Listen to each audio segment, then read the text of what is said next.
chemin de Jésus-Christ, c'est celui que je choisis, c'est celui pour qui je vis, c'est celui qui donne la vie. Le chemin de vérité, celui que j'ai emprunté, rien ne peut m'en dérouter, rien ne peut m'en éloigner. Ce chemin, dis-moi comment puis-je le suivre, yeah. Ce chemin, dis-moi comment puis-je le vivre, yeah. Ce chemin, dis-moi comment puis-je le suivre, yeah. Ce chemin, dis-moi comment puis-je le vivre.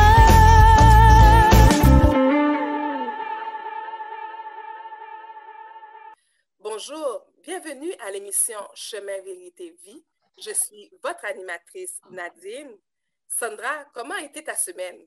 Bonjour Nadine, puis bonjour nos auditeurs qui nous écoutent fidèlement. Merci pour votre présence à chaque semaine. Nadine, j'ai passé une semaine quand même assez éprouvante. Écoute, j'avais beaucoup de travaux, puis je sais que toi aussi, tu as beaucoup de travaux.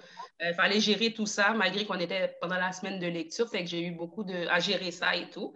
Puis aussi, ce que j'avais à cœur de faire aujourd'hui pour nos auditeurs, j'avais à cœur de les encourager, de les exhorter. Comme tu vois, Nadine, on est dans cette deuxième vague.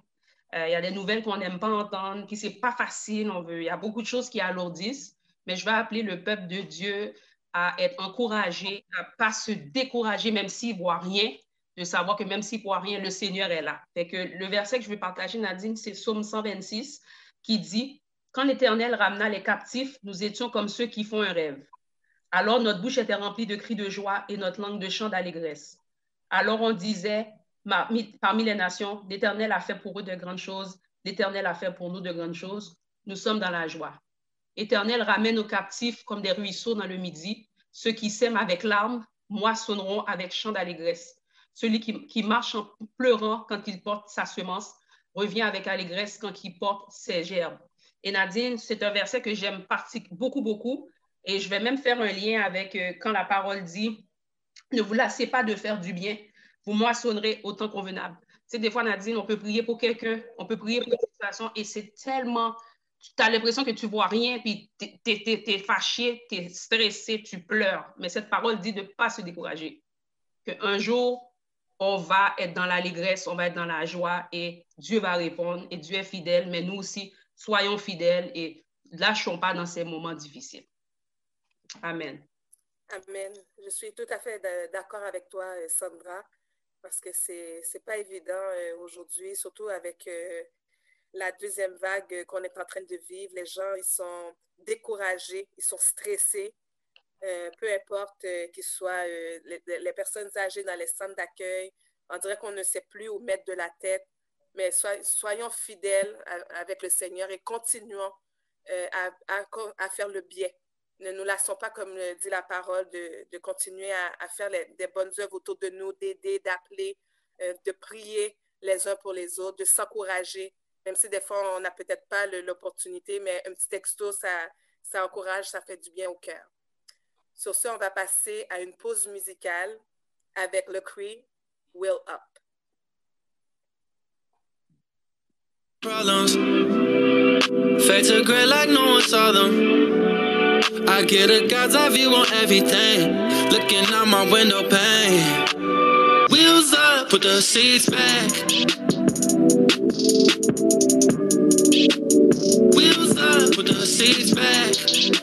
Yo, yo, yo, yo, yo, yo, yo, yo, yo, yo, yo. Some days I can't believe how far we made it. I thank God for the fans and pray for patience. At 20,000 feet we climbing straight up. Wheels up, put the seats back. Wheels up, put the seats. I was told a long time ago to let the drama go and go and find a goal. Run for the edge like Geronimo. Sky high, I fly, I'm Vamanos. All that was a lifetime ago. Nowadays I just gotta make time to go. Take my G's to Belize, now we all overseas, man. Look at what God be on. Lord, guide me on, guide me home. When I die, I reside where I belong. When I fly, I delight the flight is long. Give me time, clear my mind and find my zone. Yeah, introverted work, please do not disturb. I just need some time for me. Isolate and meditate and pray and wait and hope somebody pray for me. Paint these pictures, bury my face in scripture. Pray to my soul deliver. Fall on my knees, I know he hear me. I was on cruise control. That's how you lose control. And you're gonna be what you pursue. I had to renew my goals. And for 1 second, all my problems fade to gray like no one saw them. I I get a God's eye view on everything. Looking out my window pane. Wheels up, put the seats back. Wheels up, put the seats back. Yo, yo, yo, yo, yo, yo, yo, yo, yo, yo. Some days I can't believe how far we made it. I thank God for the fans and pray for patience. At 20,000 feet, we climbing straight up. Wheels up, put the seats back. Wheels up, put the seats back. I done been through too much. Scared I'ma lose my touch. Tryna hold what I can't have. Lord God, please loosen up my grasp. I've been broken hearted, mind departed, stopped and started, lost my hope and lost my way. I let my lust and bring destruction, no discussion with the God who gave me grace. 5:46 in the morning, mind still turning. God had to bring me back. I ain't even really wanna rap no more. Wheels up with the seat back, let's go. Wow, people having dreams about me, they was right. I was losing sight. Then I clicked my heels and then he lift the wheels and we above the clouds. There's no rain tonight, and I'm finally seeing with the clearer vision. I believe God is greater than all of this trouble that I see. Trapped under the sea, I wait to see what swallow me. I'm finally free. And for 1 second, all my problems fade to gray like no one saw them. I get a God's eye view on everything. Looking out my window pane. Wheels up, put the seats back. Wheels up, put the seats back. Yo, yo, yo, yo, yo, yo, yo, yo, yo, yo. Some days I can't believe how far we made it. I thank God for the fans and pray for patience. At 20,000 feet, we climbing straight up. Wheels up, put the seats back. Wheels up, put the seats back.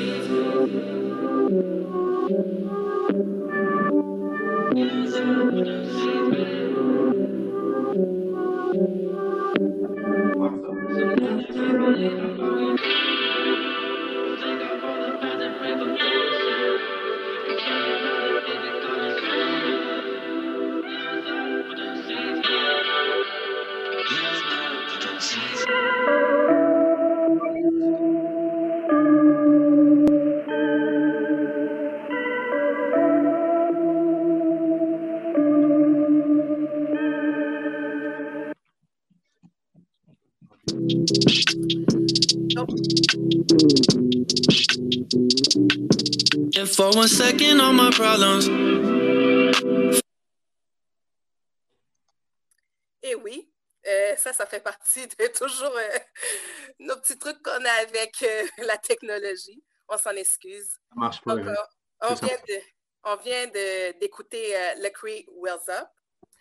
On vous rappelle que nous sommes présentement sur Zoom. Sans plus tarder, je vous présente mon invité, Mathieu Tousignan. Bonjour Mathieu. Salut, ça va? Oui, bienvenue à l'émission. Oui, merci. Mathieu, peux-tu nous raconter ton enfance, ton adolescence? OK. Wow. Ben moi, j'ai commencé, en fait, j'ai grandi un peu, j'ai grandi à Châteauguay quand j'étais plus jeune. J'étais arrivé à Montréal après 11 ans environ. 11-12 ans. 10-11 ans. Mais je dirais que j'ai commencé j'ai commencé dans la religion catholique quand j'étais plus jeune. J'ai fait communion, confirmation, sacrement du pardon, toutes ces choses-là. Puis, c'est ça, j'avais une foi en Dieu, oui, un peu quand même. Mais en même temps, c'était très de base, évidemment, parce que quand tu as un enfant, tu as la foi d'un enfant, tu as la foi de quelqu'un qui n'a pas vraiment beaucoup de connaissances et tout.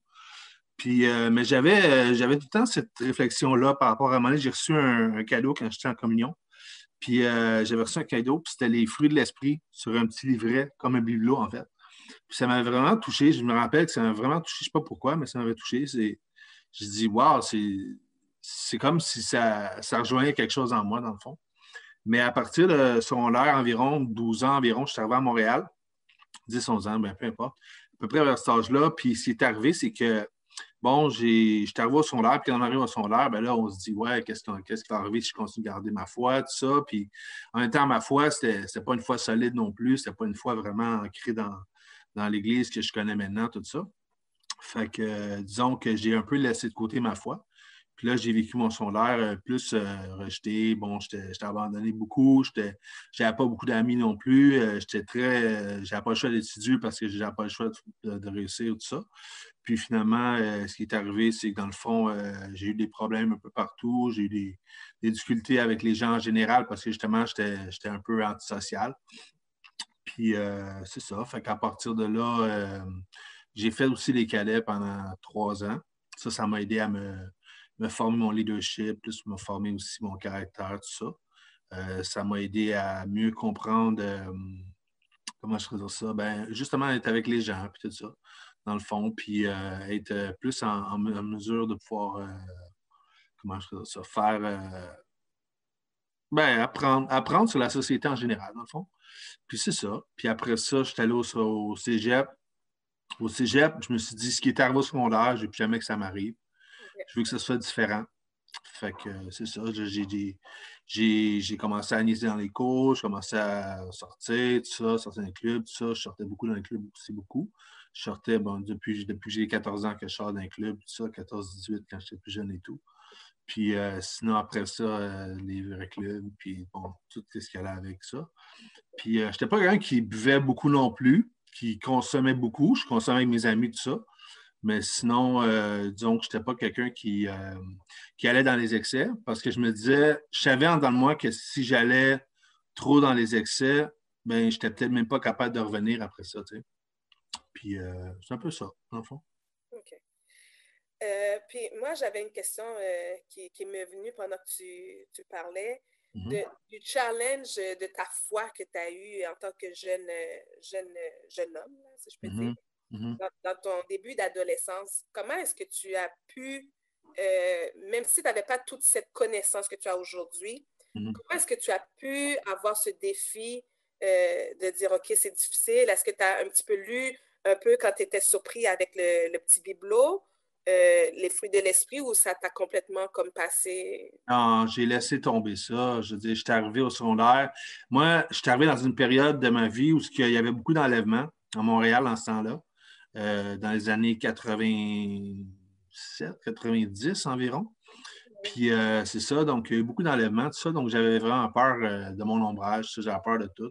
Fait que donc, quand je suis arrivé au secondaire, c'était pas du tout le temps où je pouvais avoir une foi quelconque. Dans le fond, c'était plus la survie que d'autres choses.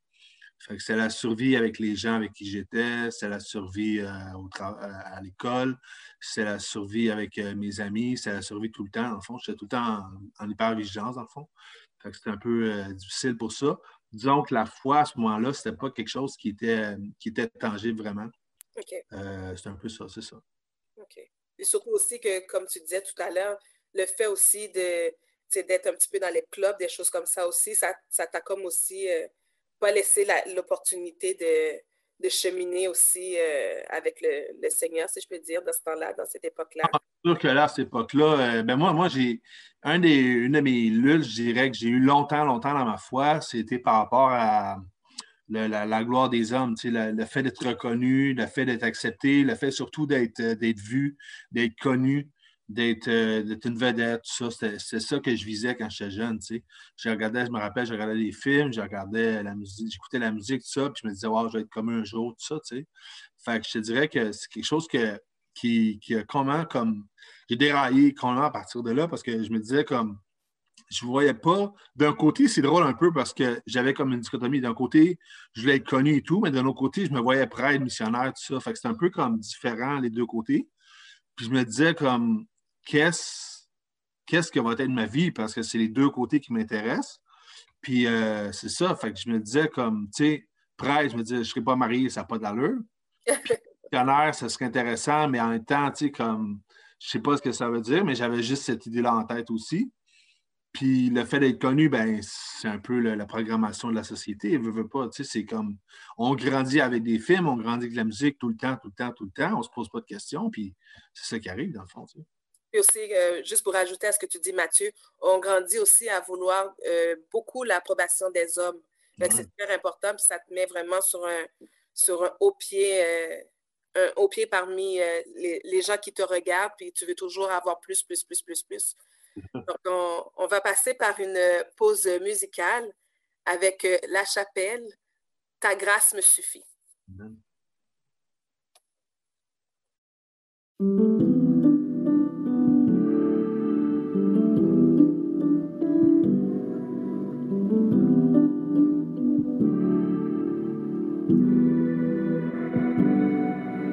Je me repose en toi.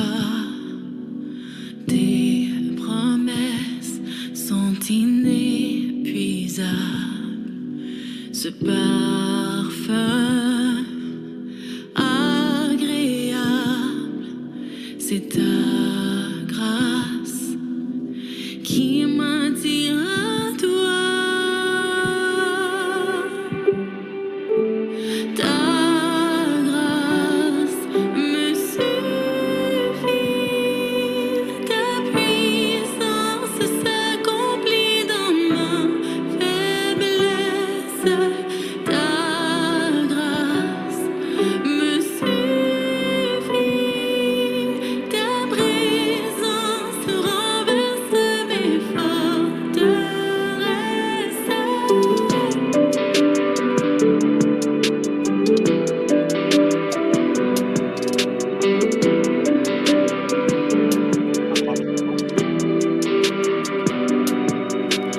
Dans l'épreuve, je garde courage. Ta force est mon héritage. Ta paix est tel un roc. Sur toi, je peux m'appuyer. Ta grâce me suffit, ta puissance s'accomplit dans ma faiblesse. Ta grâce me suffit, ta présence renverse mes forteresses.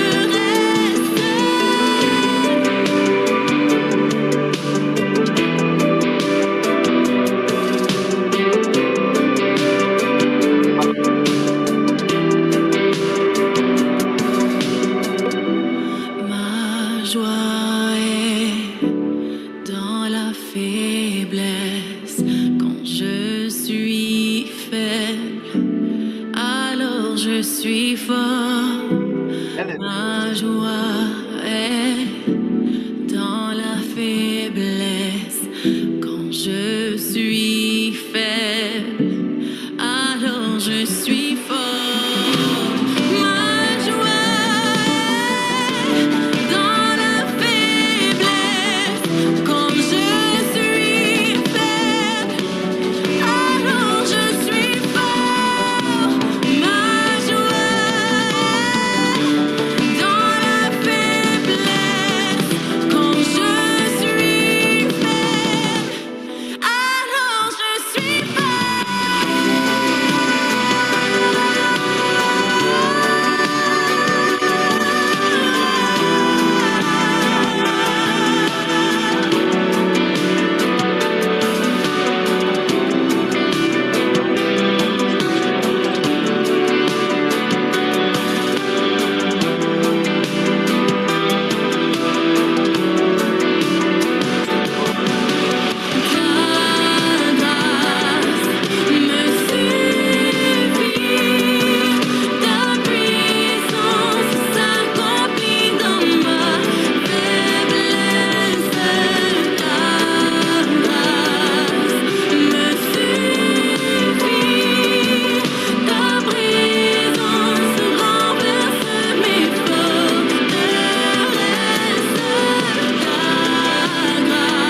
Donc, on vient d'écouter La Chapelle, Ta grâce me suffit. On est toujours en présence de Mathieu.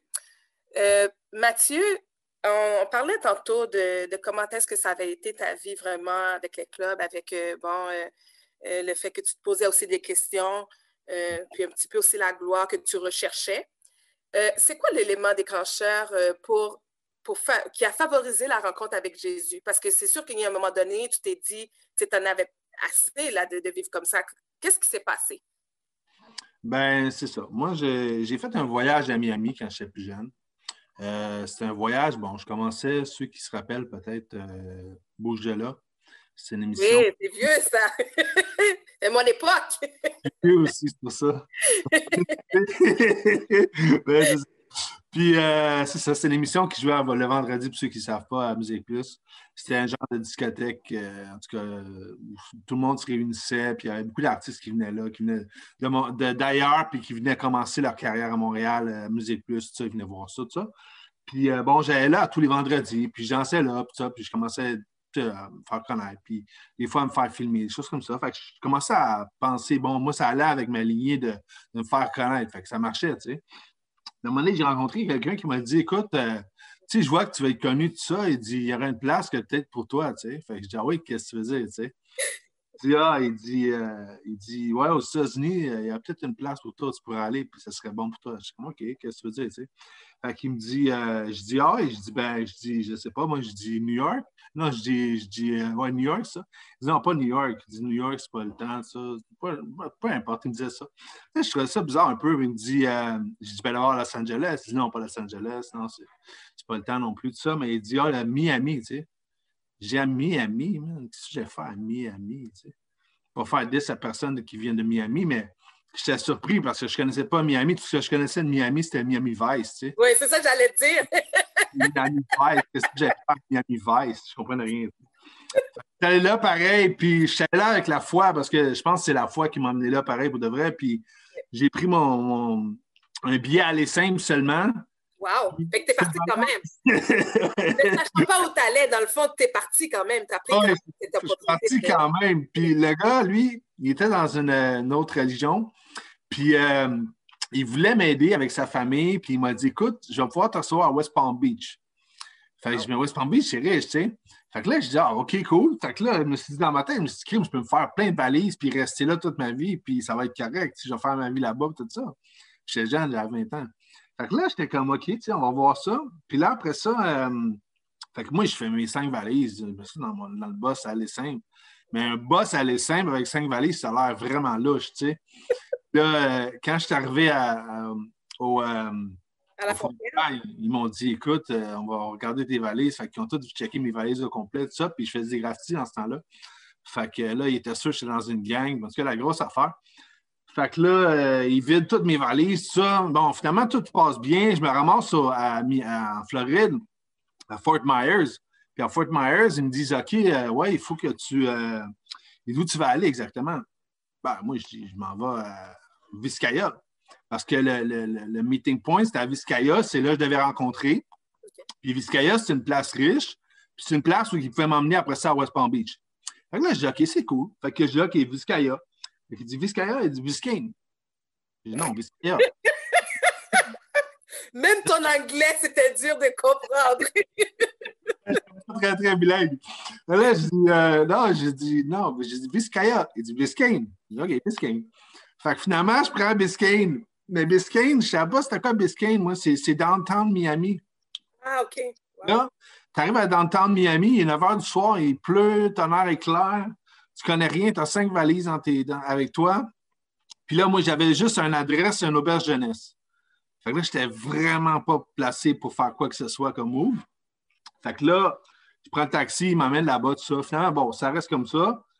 Là, moi, je me dis, j'ai 300 pièces dans mes poches, mais tu as 20 ans. Fait que 300 pièces dans tes poches à 20 ans, tu les dépenses. Tu comprends? Tu ne vas pas commencer à accumuler, tu sais.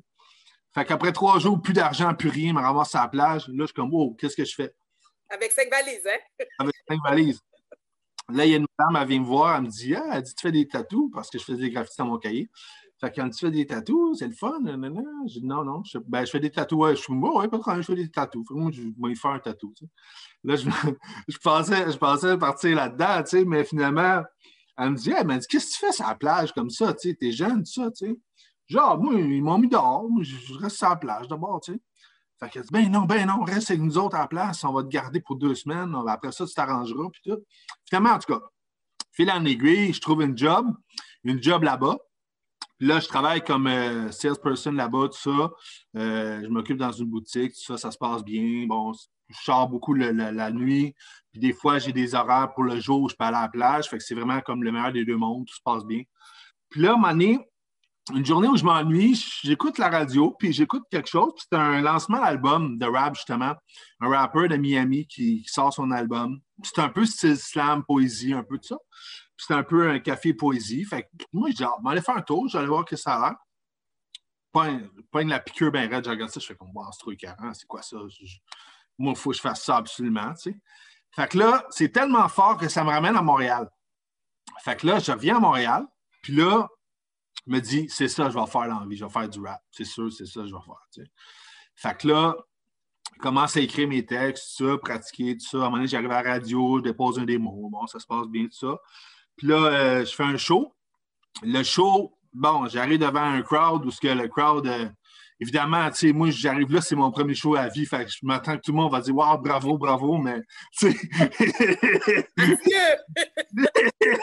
J'ai oublié. On veut la gloire.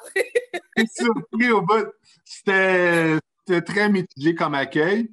Mais bon, c'est normal, évidemment, c'est comme ça. Puis c'est ça. Fait que là, après ça, j'ai vu un peu que, dans le fond, c'était beaucoup plus difficile que je pensais.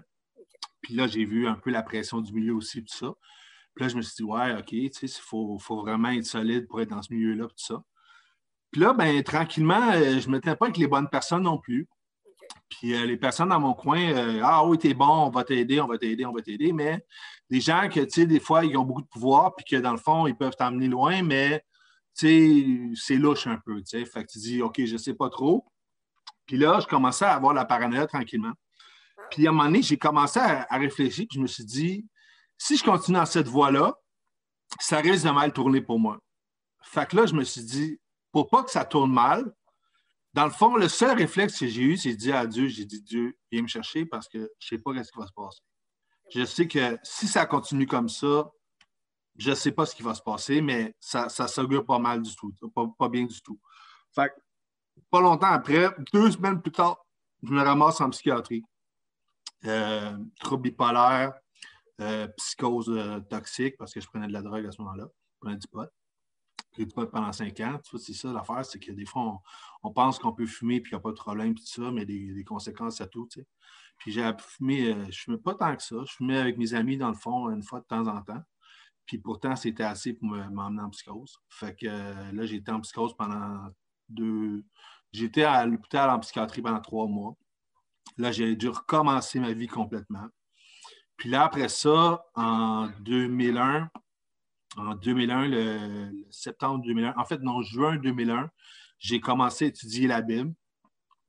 C'était une église, en fait, qui nous faisait étudier la Bible d'un point de vue théorique au début, intellectuel, beaucoup, tout ça, réflexion, puis tout ça. Puis à un moment donné, ce qui arrive, c'est que tu prends ta décision, puis là, tu décides de suivre Jésus, Dieu, tout ça, puis tu dis, OK, je vais accepter Jésus comme sauveur et Seigneur, tout ça. Puis ça, c'était le déclic, en fait, je pense. Okay. Vraiment, dans le fond, moi, comment je le vois aussi, c'est comme le Seigneur t'a amené à un autre endroit pour aller te chercher à travers ce que tu aimes beaucoup, le rap. Ouais. Il t'a fait venir à Montréal, te donner avec tout le bagage, si je peux dire, parce que tu avais quand même 5 valises. Ouais, c'est ça. Spirituellement, tu avais beaucoup de bagages pour qu'ils te prennent assez, te dire, regarde, Mathieu, on va faire quelque chose avec toi. Je vais te laisser tomber, puis je vais aller à un autre niveau. Donc, on va passer par une pause musicale avec Jean-Jean. Mène-moi au combat. Cool.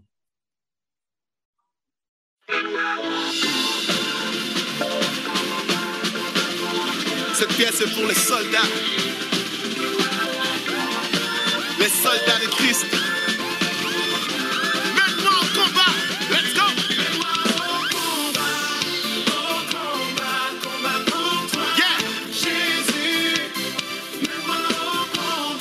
combat. Quand l'ennemi fait rage, tu es ce rempart autour de moi. Autour de moi, je ne craindrai pas, même si une armée se dresse contre moi. Contre moi, hey. J'ai confiance en toi. De la mort, tu me protèges. Je suis protégé sous son aile. Jéhovah Nissi, c'est toi. Oui, c'est toi qui combats pour moi. Hey. Mets-moi au combat. Let's go.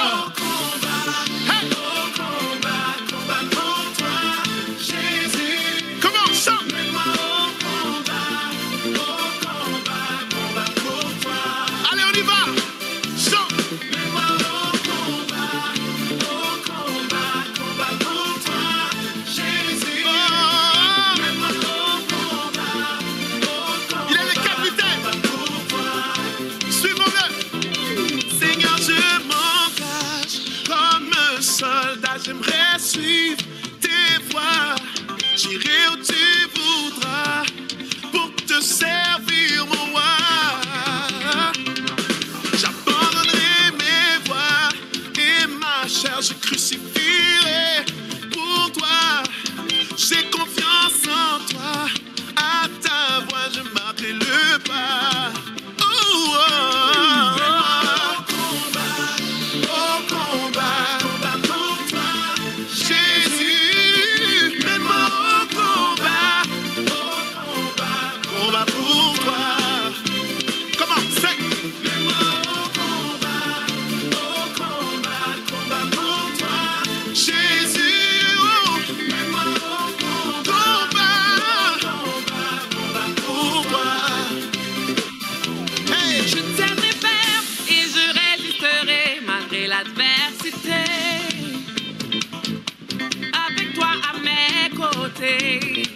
Je ne chancellerai. Yeah. J'aurai mon bouclier pour éteindre tous les traits enflammés. Il nous a donné la puissance pour séduire la vérité. De mettre toutes les armes. Ta parole est mon épée. De l'esprit, comment? C'est toi qui exerces mes mains au combat et mes doigts à la bataille. Je ne baisserai jamais les bras et ne laisserai plus de faille à l'ennemi de mon âme qui me guette sans alarme. Car si l'Éternel est pour moi, qui pourrait être contre moi? Et je suis plus que vainqueur, je peux bannir toutes mes peurs, avancer car je suis armé pour lutter et résister avec l'épée et mon bouclier. Jusqu'au bout, la victoire m'appartient déjà car Jésus-Christ a gagné à la croix. L'Éternel est ma lumière et mon salut. De qui aurais-je crainte? L'Éternel est le soutien de ma vie. De qui aurais-je peur? Quand les méchants s'avancent contre moi pour dévorer ma chair, ce sont mes persécuteurs et mes ennemis qui chancellent et tombent. Si une armée se campait contre moi, mon cœur n'aurait aucune crainte. Et si une guerre se levait contre moi, je serais malgré cela plein de confiance.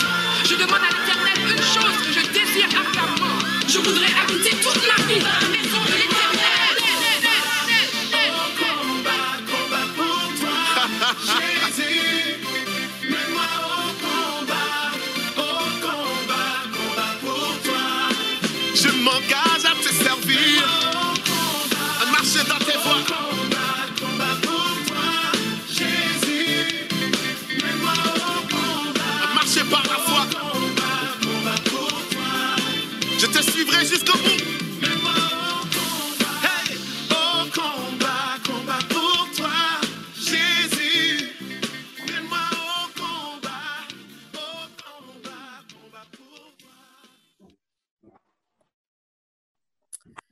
Donc, on vient d'écouter la chanson avec Jean-Jean, Mène-moi au combat.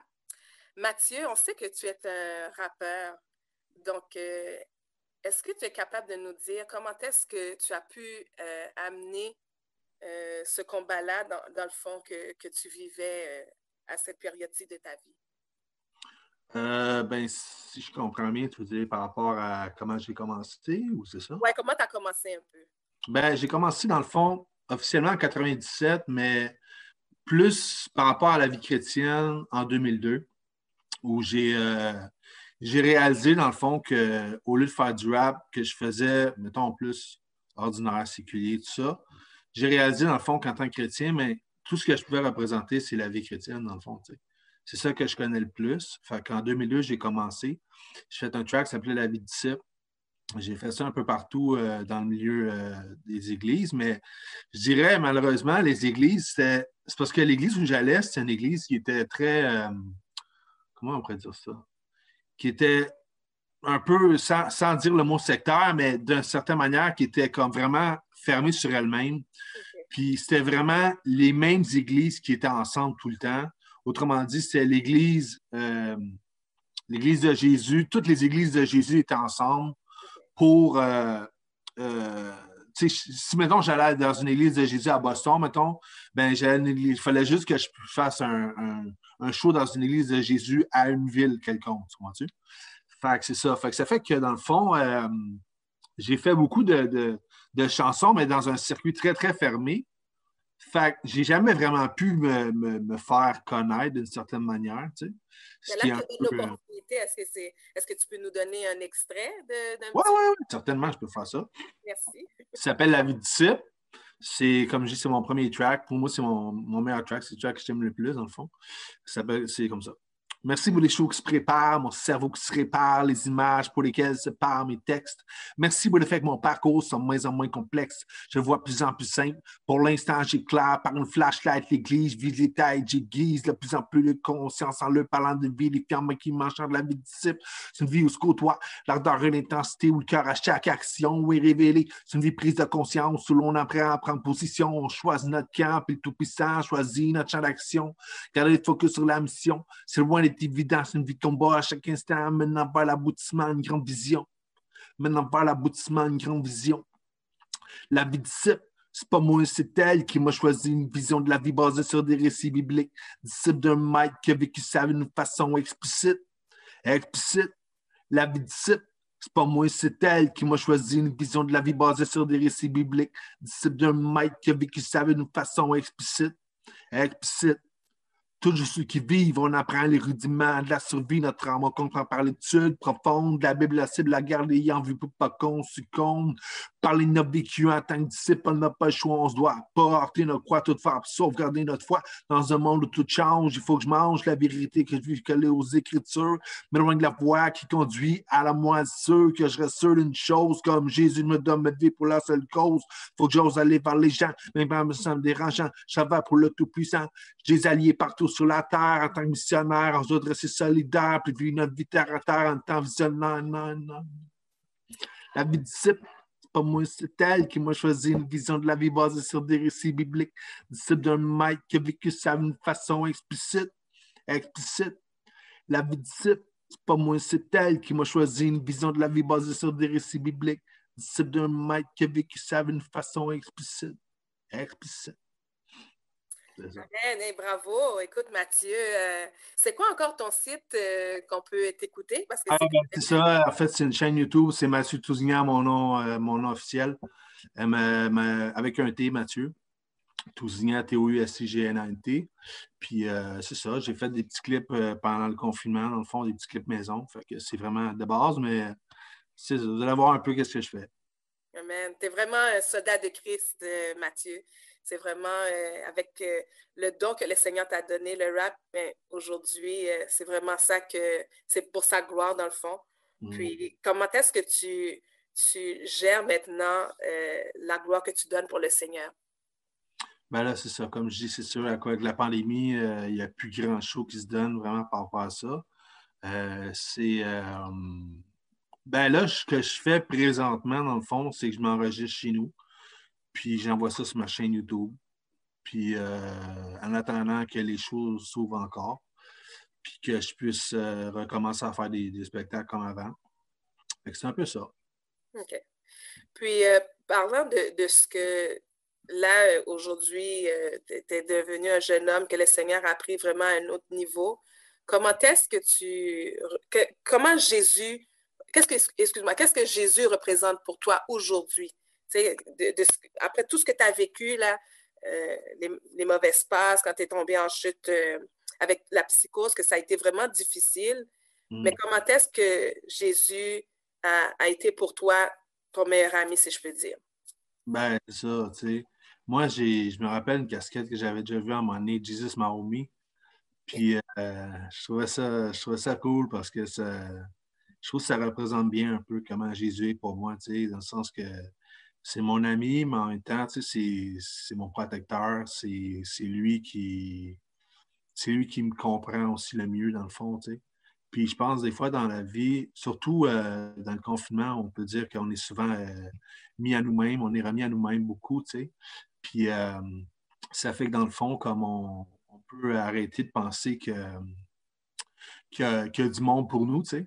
Puis je pense que dans les moments les plus difficiles, bon, j'étais en psychiatrie assez souvent aussi, dans ces moments-là, tu sais, il n'y a plus grand monde qui existe autour, tu sais, tu regardes, les gens sont fous autour de toi, fait qu'ils ne comprennent pas ce que tu vis, évidemment.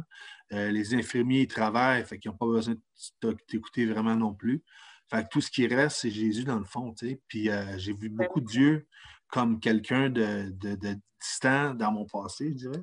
Mais depuis, je dirais, environ 3-4 ans, c'est beaucoup plus précis, beaucoup plus profond, beaucoup plus vrai, beaucoup plus personnel, Jésus, dans le fond, tu sais. Puis c'est quelqu'un qui me reprend constamment parce que j'ai une tendance à être énervé, pas énervé, mais à être impulsif d'une certaine manière. Puis, tu sais, il me calme, il va dire, mettons, comme, calme-toi, Mathieu, il n'y a rien là, tu sais. Ou bien, attends un peu, attends, tu sais, laisse-moi m'occuper de la situation, tu sais. Puis ça m'aide beaucoup dans ce temps-là, dans le fond, tu sais. Ben oui, parce que dans le fond, il te rassure des fois des choses que tu n'es pas capable d'avoir une réponse. Fait que Jésus est vraiment là pour toi, encore plus proche qu'il était auparavant. C'est sûr. On va passer par une pause musicale avec Jonathan Budju, Amazing Love.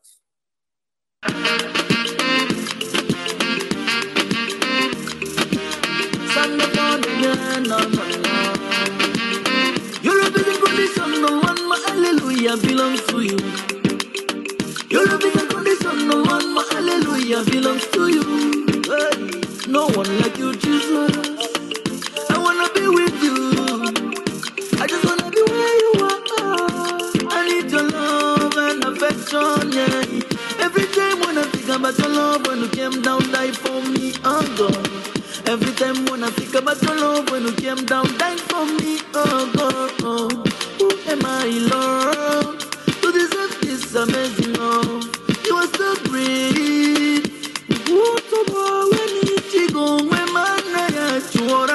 I just wanna be with you.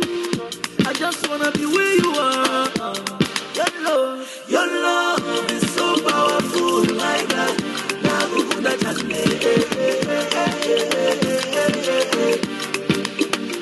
Your love is so powerful, my God.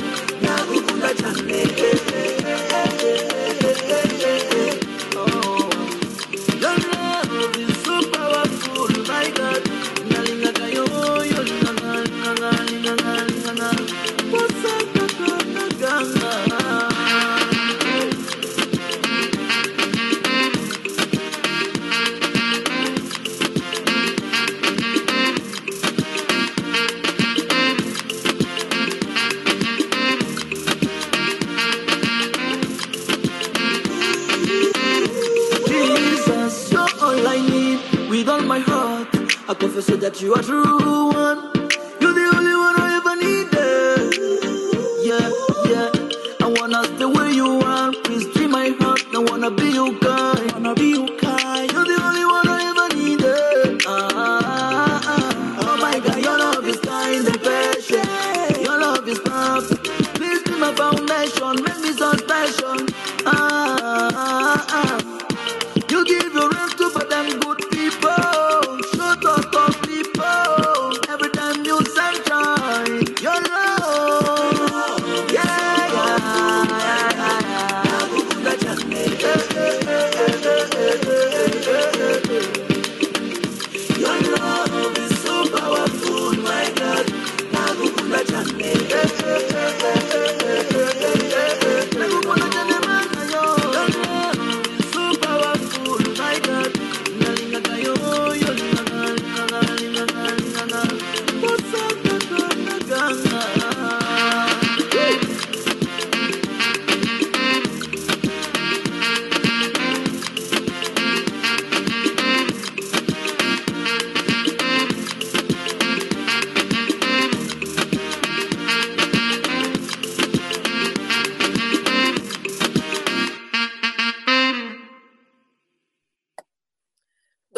écouté Jonathan Budju, Amazing Love. Mathieu, comment est-ce que tu décrirais aujourd'hui ta relation avec le Seigneur? Qu'est-ce que tu fais? Là, on sait que tu fais du rap, tu écris, mais est-ce qu'il y a d'autres choses comment tu fais pour passer tes journées, ton temps avec Jésus? Pour l'instant, j'avoue qu'il n'y a pas grand-chose que je peux faire pour l'instant. Moi, je suis, à cause de ce que j'ai vécu dans mon passé par rapport à la psychiatrie et tout, je suis tombé invalide dans le sens que je ne peux plus vraiment travailler. J'ai le statut invalidité dans le sens par rapport au gouvernement et tout. Donc, mon temps, je l'ai prié, écouter la télévision, évidemment, écrire des textes, faire les 5 à 7. Les 5 à 7, c'est des groupes de cellules ou peu importe, de prières ou de discussions sur la Bible, des enseignements, tout ça. Fait, disons que c'est un peu ça, rencontrer des amis aussi, rencontrer des gens que je peux partager ma foi quand c'est nécessaire. En tout cas, c'est ça. Ouais, c'est ça. OK. Mais tu sais qu'avec Jésus, tu es toujours valide, Mathieu. Ça, il n'y a pas de doute là-dessus. Peut-être pour les hommes, tu parais invalide à cause des petits moquements, mais pour le Seigneur, tu es toujours valide. Tu es encore toujours d'actualité aujourd'hui. Toujours dans la même ordre d'idée, comment est-ce que tu fais pour vivre en temps de pandémie? Parce qu'on sait, c'est ça, il y a aussi la solitude aussi qui joue beaucoup. On ne peut pas rencontrer des gens, puis aussi, toi aussi, tu ne peux pas non plus aller sur scène. On est vraiment même limité un peu partout, là, pas même un peu, mais beaucoup. Comment est-ce que tu fais pour gérer la pandémie avec Jésus? Beaucoup la prière. Beaucoup la prière, tu sais. Je pense que c'est un mode de vie, tu sais. Il y avait Brother Lawrence, un livre à un moment donné que j'avais lu là-dessus, ça disait « Pratiquer la présence de Dieu ». Puis c'est ça, c'est dans le fond, c'est pas juste de dire Père éternel, Seigneur Dieu, aide-moi à passer à travers la journée, nanana. C'est pas juste ça, c'est vraiment, tu sais, qu'est-ce que tu penses de ce que je fais? Comment tu te sens là-dedans? Puis là, des fois, il me répond, toi, qu'est-ce que tu en penses? Puis je suis comme, oh, attends, qu'est-ce que j'en pense? Dans ça? Non, mais c'est ça, tu sais, c'est vraiment en essayant de juste comment je ferais ça? Essayer de chercher la paix à chaque jour, dans le fond, tu sais. Okay. La paix à travers la lecture, à travers la prière, la paix intérieure qui surpasse l'intelligence, dans le fond, dans Philippiens 4. Puis, je pense que c'est ça un peu, dans le fond. Oui. Puis aussi, c'est ça, vraiment de continuer à faire ce que tu fais aussi. Oui, bien, la consécration, je cherchais un mot à un moment donné, j'étais tombé sur le mot de la consécration. Puis la consécration, c'est de se consacrer à quelque chose qui nous rapproche de Dieu, dans le fond, qui rallie nos talents, dans le fond, tu sais. Puis, ben, c'est ça, vu que mon talent, un de mes talents, c'est l'écriture, ben, c'est de continuer. Je me suis remis à l'écriture il n'y a pas longtemps parce que j'avais arrêté, je pratiquais mes lyrics, tout ça, mais en même temps, je me disais comme, ouais, mais ça sert à quoi? Je ne fais pas de show, puis j'en ferai peut-être pas, j'en ferai peut-être plus jamais, tout ça. Puis je me suis dit, oui, mais dans le fond, je me sens bien quand j'écris des textes. Je me sens bien quand je pratique mes textes. Je me sens bien quand je fais des beats des fois.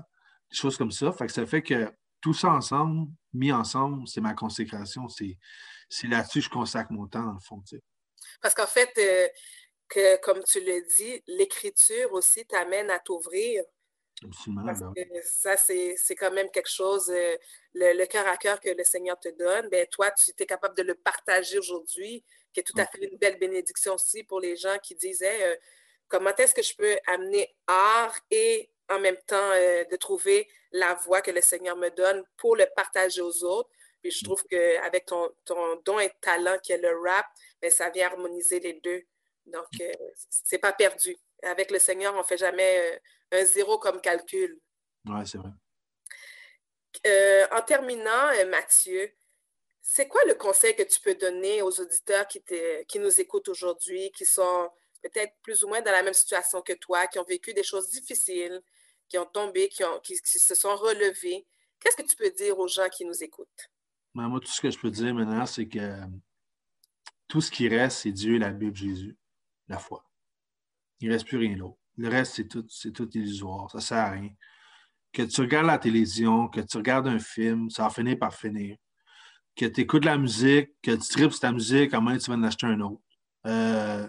Il n'y a jamais de fin au monde, dans le fond, dans lequel on vit. Tu sais. Puis on ne peut jamais être rassasié de ce qu'on voit, de ce qu'on entend. Tu sais, je pense que c'est dans Job, ça dit ça. Tu sais, l'oreille ne se rassasie jamais, l'œil ne se rassasie jamais, dans le fond. Puis c'est ça, dans le fond, c'est vrai. Tu sais, on ne se rassasie jamais. Il y a toujours quelque chose. Tu sais, tout ce qui reste, dans le fond, dans le monde actuel, je dirais, tu sais, surtout le fait que les restaurants sont fermés, les gyms sont fermés, tout est fermé. Tout ce qui reste, c'est accroche-toi, tu sais, parce qu'on ne sait pas ce qui s'en vient dans le futur. On ne voit pas vraiment le futur. Bon, on peut s'en douter un peu. C'est sûr que si on regarde la fin des temps, si on regarde les signes de la fin des temps, il y a beaucoup de signes qui montent vers ça, dans le fond, qui pointent vers ça. Il ne faut pas s'alarmer non plus. Mais je pense que, dans le fond, c'est le temps encore plus que jamais de donner sa vie à Dieu parce qu'il n'y a rien d'autre. Il n'y a rien d'autre. Il n'y a rien d'autre qui existe. C'est tout le reste, c'est toute l'illusion. Ça va tomber de toute façon. Puis la vie éternelle, c'est ça qui s'en vient. Puis c'est ça qu'il faut s'accrocher parce que après ça, oui, tu as peut-être réussi ta vie sur Terre. Tu as peut-être vécu tout ce que moi-même, j'ai déjà voulu avoir dans ma vie. Tu sais. Mais au bout du compte, qu'est-ce que ça donne si à la fin, tu n'as plus rien puis tu t'en vas en enfer, tu sais. C'est ça, tu sais. Il n'y a plus rien, c'est ça. Puis tu as tout à fait, je m'accorde avec toi, Mathieu, puis avec Sandra. L'heure est vraiment à la prière de continuer, vraiment de persévérer. Oui. Merci beaucoup, Mathieu. Écoute, pendant que tu parlais, j'ai pu prendre des notes dans des éléments clés que tu nous as donnés. Puis je veux vraiment te remercier. Tu es vraiment bénissant, Mathieu. Puis on voit que Dieu fait des grandes choses dans ta vie. Puis moi, pour partager avec les auditeurs, je veux mettre juste répéter ce que tu as donné comme clé, qui est très important là pour nous. Tu as dit que tout ce qui reste, c'est Jésus. Tu as dit ça au début, puis tu as dit ça à la fin, et c'est tellement vrai. Tout ce qui nous reste après ça, c'est Jésus. Et aussi, le mot que tu as dit, c'est tout est illusion. On a l'impression que, tu sais, au début, tu parlais de la gloire, puis là, on voit maintenant que ça ne t'apporte plus la gloire.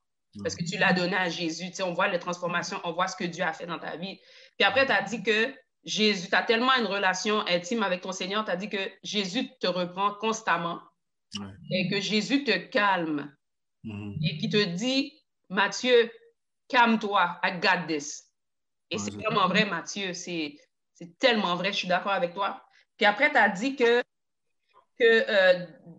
les temps, ils sont incertains, puis que plus que jamais, c'est le temps de donner sa vie à Jésus. Les auditeurs, Mathieu, comme tu le sais, il y a des chrétiens qui nous écoutent, il y a des non-chrétiens qui nous écoutent. Alors, si tu es un chrétien qui s'est éloigné, c'est le temps de revenir. Parce que les moments sont incertains. Et si tu es quelqu'un qui ne connaît pas Jésus, puis tu as écouté Mathieu, puis ça t'interpelle, puis tu vois que Mathieu parle le même langage que toi, Mathieu a un témoignage semblable à toi, bien Mathieu nous a fait aujourd'hui que c'est peut-être le temps maintenant de prendre une décision. Parce que tout est illusion, mais il y a une vie éternelle qui nous attend. Puis toute la façon qu'on vit notre vie maintenant, là, c'est juste une illusion. C'est juste un moment, c'est un voyage. C'est le temps maintenant sur cette terre de prendre une décision pour le Seigneur. Alors, si ce témoignage de Mathieu t'a touché, parce que ça nous a touché, il est temps de prendre une décision, de dire, Jésus, je t'accepte comme mon sauveur personnel. Comme Mathieu a dit, Dieu, aide-moi. Mais je peux faire la même chose pour toi. Fait que merci beaucoup, Mathieu. Merci. Et sois béni. Merci beaucoup. Merci, Mathieu, pour ton témoignage. Merci. N'oubliez pas que nous sommes en rediffusion le samedi à 20h et le dimanche à 13h. De plus, notre émission se trouve maintenant sur YouTube en tapant Chemin Vérité Vie. Et n'oubliez pas de vous abonner. On vous laisse sur cette pièce musicale avec Mick, tout à ton honneur. Passez un bon week-end.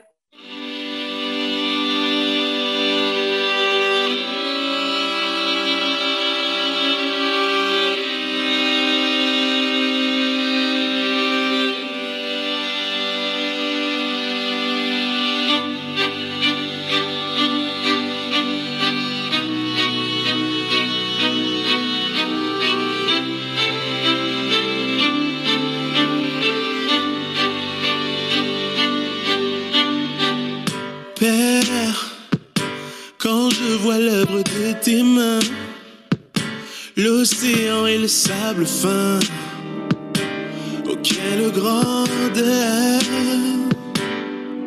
Ouh, Père, les lignes et les couleurs des étendues peuplées de fleurs, c'est tout à ton honneur.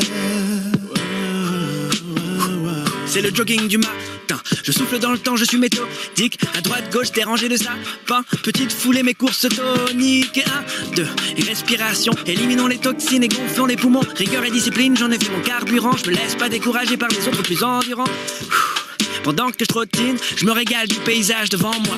Celui que l'artiste là-haut dessine, celui qui colorise ses fleurs et ses bois, celui qui me donne le tout, qui coordonne le tout, qui forme, compose et contrôle le tout.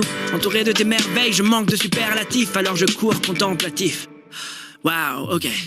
Père, les vents, les pluies et les tempêtes, l'immensité de ta palette, oh quelle grandeur. Père, les formes, les sons, les saveurs, des insectes jusqu'aux prédateurs, c'est tout à ton honneur. Yeah, yeah, yeah, yeah. Les phalanges sur le volant et le pied qui fait chauffer le moteur. L'autoroute est fluide, les voies sont vides, j'évite le trafic, c'est pour ça que je me suis levé de bonne heure. J'en profite et baisse les vitres. Monte le volume, coude sur la portière, l'esprit léger comme une plume. Je passe la 5e et j'atteins ce moment clé, celui où mon visage est caressé par le vent frais. Concentré mais distrait, je conduis l'œil sur la route et l'autre œil sur les belles feuilles, sur la verdure et ses couleurs pures. En matière d'œuvre d'art, la nature est ma valeur sûre. Les collines, les lacs, les reflets, les ombres, les nuages et les oiseaux qui voyagent en nombre. Entouré de tes merveilles, je manque de superlatifs, alors j'avance contemplatif. Waouh, ok. Père, les montagnes et les étoiles, l'aurore qui se dévoile, je vois ta grandeur. Hey, sombres et profondeurs, et les battements de nos cœurs sont tout à ton honneur. Fin de l'embarquement, j'ai la ceinture bouclée et la valise dans son compartiment. L'hôtesse devant fait les derniers ajustements quand moi je demande si le départ est imminent. J'entends le commandant faire l'annonce. Le gosse devant demande c'est quand que l'avion fonce. Tablette relevée, on est prêt. 3, 2, 1... Ok, on prend de la vitesse et le bruit s'amplifie. La ville paraît plus futile vue d'ici. Et tout qui défile vite, tout rétrécit. Le décor devient de plus en plus imprécis. Je sens monter l'adrénaline et mon voisin fait pas le mine. Et tout d'un coup tout s'anime, aux quatre côtés du bolide et les roues ne touchent plus le sol. Ça y est petit, l'avion décolle et prend son envol. Et moi je m'isole et je plane à survoler les platanes. Je redessine les montagnes avec mes yeux et je m'enivre du bleu des cieux. Du haut je vois la terre que t'as faite, la mer que t'as faite, ce verre qui reflète ton œuvre parfaite. Mon Dieu quel artiste, je manque de superlatifs, alors je m'envole contemplatif.